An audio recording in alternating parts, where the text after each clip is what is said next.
Hi everyone, thanks for joining me on this webinar. I know your time is precious, so I promise to keep it short and sharp at around 20 minutes. My details are on the screen if you'd like to get in touch. Reading is our focus for this session, so we'll be looking at the challenges and then I'll be sharing some solutions. Goodness knows we all love a solution, right? So you might be wondering, who am I and why am I leading this webinar? Well, I'm Hannah Croskery, one of the learning specialists here at Showbie. I've been a teacher for 27 years and I've taught pretty much every year group from early years to Key Stage 2. And I've spent the last 10 years of my time in school as a deputy head, where, along with teaching, my main focus was developing our digital teaching and learning strategy. I've also got plenty of experience in the EdTech space because I was one of the EdTech demonstrators for the Department for Education. So now you know who I am, let's get into the webinar. Let's first have a look at highlighting what the problem is so we know exactly why we're here. Look at those statistics. The focus is probably one of the most critical challenges that we face as educators. 30% of 5-year-olds are falling behind in expected reading levels, and 25% of Year 7 students have a reading age of below 11. So that's just 2 bytes of data. But we've always known that teaching children how to read is a challenge, because when children face difficulties with reading, it has a lasting impact on their education as a whole, as they face the additional struggle of accessing the rest of the curriculum. And as educators, we all know the different ways we've tried to tackle this problem, and we've tried to increase the reading confidence of all of our children. So now we know that's our why. Let's have a look at how technology can support teaching and learning and also empower your school community with regards to reading. To really unlock the power of reading, we really need to understand the core components and get to the root of what reading actually is. I feel like it's good to acknowledge and remind ourselves that yes, reading is a challenge, and part of the challenge is because it's really complicated. Let's take a quick look at the core components. First of all, we all know about phonemic awareness, which are the smallest units that make up spoken language. Then, of course, we've got phonics, the relationship between the letters in written language and the individual sounds in spoken language. Then we've got fluency, which is the ability to read with appropriate speed, accuracy, and expression. Vocabulary development is closely related to comprehension. The larger the vocabulary, the easier it is to make sense of the text. And of course, comprehension is the complex cognitive process readers use to understand the text they've actually read. So that's the challenge we have in covering all of that from a very early age. But what are the benefits of confident readers? You'll no doubt have a long list, but here's where I've given a few to get us started. And of course, none of these will be a surprise to you. A confident reader has enhanced communication skills. They've got greater knowledge. They've got a well-developed imagination. And of course, they've got an increased empathy and understanding. So all of those equally important. And there's so many more for us to think about as well. You'll have your own list, like I said. But let's just quickly remind ourselves of those really important statistics. 30% of 5-year-olds falling behind, and that's a quarter of Year 7 students. So we've looked at the why. Let's look at the how. We know that everyone learns in different ways, and I've always believed in a multi-resource approach to reading, but what does that actually mean? So diverse text exposure is really important because a limitless exposure offers greater opportunities for development, fluency, and therefore confidence in reading. When children only have a limited collection of books at home, they just don't get the opportunities to learn more or experience life outside of their normal surroundings.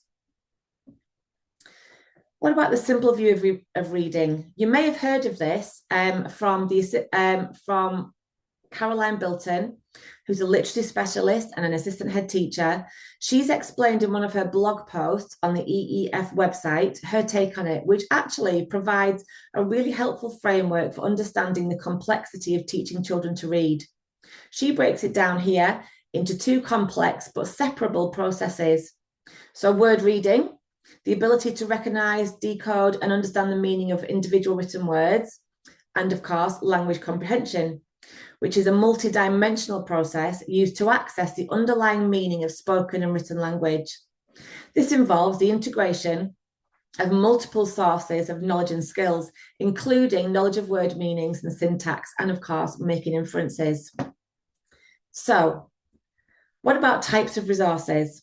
It's obvious that there are now a huge range of resources available, from physical book, ebooks, audiobooks, and interactive digital text, to name just a few.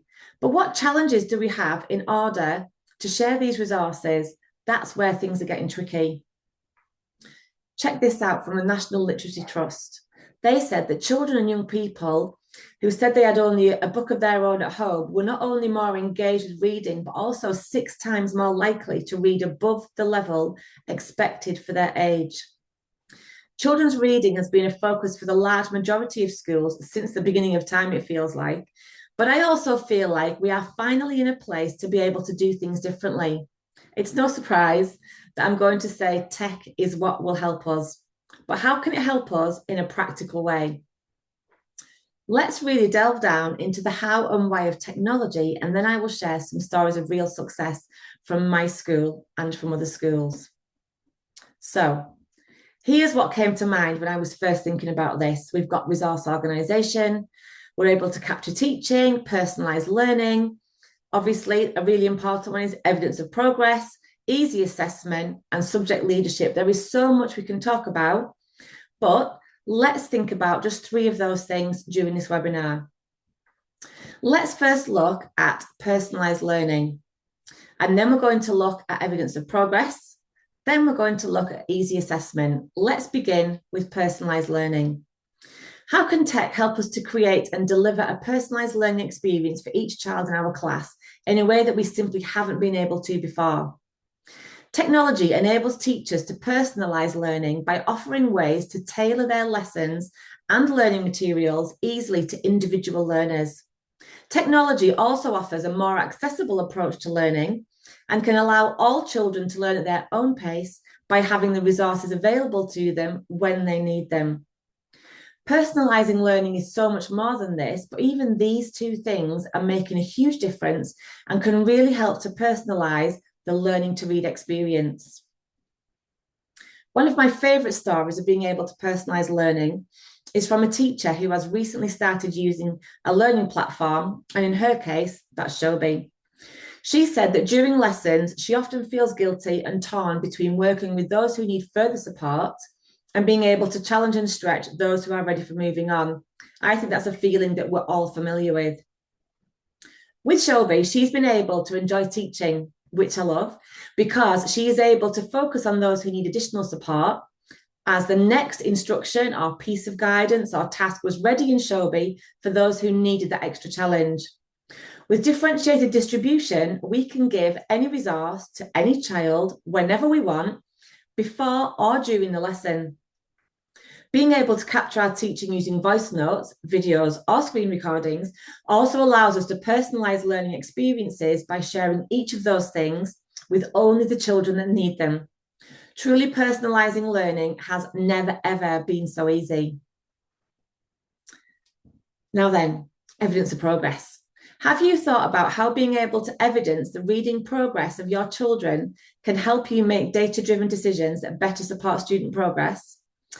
There are assessment applications that automatically mark student responses and provide teachers with real-time dashboards that make it easy to see class and individual performance, which helps teachers identify student knowledge gaps, address misconceptions, and plan next steps for supporting reading based on data rather than assumptions. It also helps teachers more easily track and evidence reading progress over time. I used our Showbie platform to record reading evidence that just wasn't previously possible. And it made such a difference to not only my teacher assessments, but also the progress of my children. When I was in year 2, I was conscious that I could be moderated at the end of the year. And the fact that in Showbie, both staff and children can use voice notes and videos means that we can really evidence all reading to support our teacher assessments. We used to be able to put a paragraph or two of text into Showbie, and then children could independently record their reading of it. We could then do this every half term to show the progress of each child. We could even save voice notes on the same piece of text in Showbie and have one voice note for the autumn term, one voice note for the spring term, and one voice note for the summer term. Imagine being able to listen to the same child read the same piece of text at different times in the year, but all those voice notes are in the same place. It was easy to access, easy to listen to, and easy to hear the evidence of progress. I actually was in a school last week where the children didn't have their own iPad, and I showed the year one teacher how to use QR codes to sign into each account, so children could just use one iPad to record their reading. This for her, it literally made a day. This was going to be a game changer, as she was previously put off recording children reading, given it was so difficult and laborious. My favourite story, though, I have to say, is a child in my own class who in nursery was an elective mute. By the time he came to me in year 2, he was confidently talking, but it was quite difficult to understand him.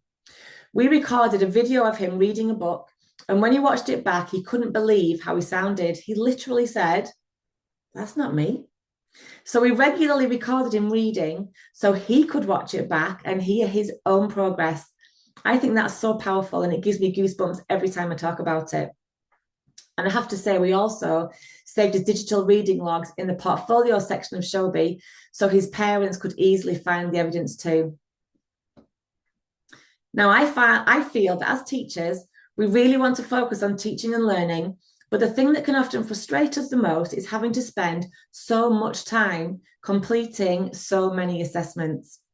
We know they have to be done, and it's only through assessing our children that we know exactly where they are and where they need to be.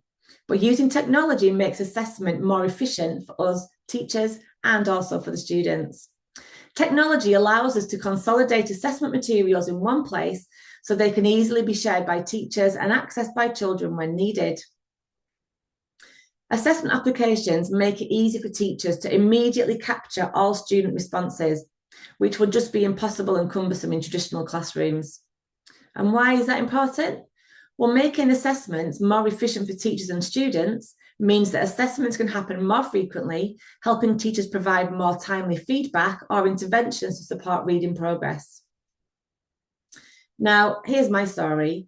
You can probably see that with all of the evidence we are collecting, assessment literally is effortless. I was always in charge of the Key Stage 1 phonics assessments, which of course were all held within Showbie. Every test through the years was kept in Showbie, so regular assessments could be done, zero printing needed. Children could easily swipe through the pages whilst I marked down their answers, and then during lessons, children could independently use the voice note feature to record themselves, segmenting and blending words, and it was really easy to hear the progression from that to fluent word reading. One of my favourite uses of voice notes for reading that I've seen recently in a school was children recording their voices as they completed their reading comprehension tasks. Children are often given multiple choice questions, as you know, but they also have to give short answers. And when these are voice recorded, it's fascinating to hear how children think. It also means that children have to really think about the answer and gives us opportunities to have meaningful discussions about some of the answers we've been given.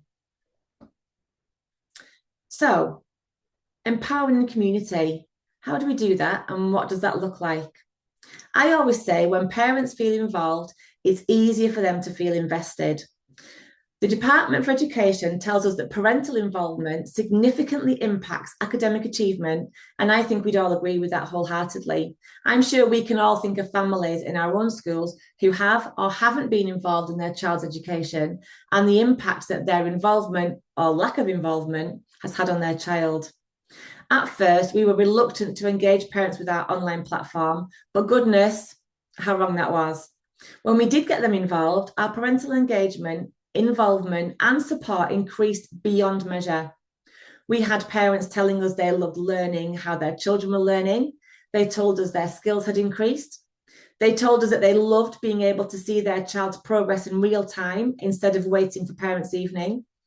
Of course, this doesn't happen overnight, and it has to be managed well with small steps and plenty of guidance. But let me tell you, the benefits are worth what might feel like an initial struggle. When we are able to create a reading-rich environment, we can offer children limitless exposure to diverse texts, and this is where technology can really make a difference. We've talked about the multi-resource approach, and not only is this incredibly difficult without technology, when we embrace the potential of technology, it's actually really, really easy.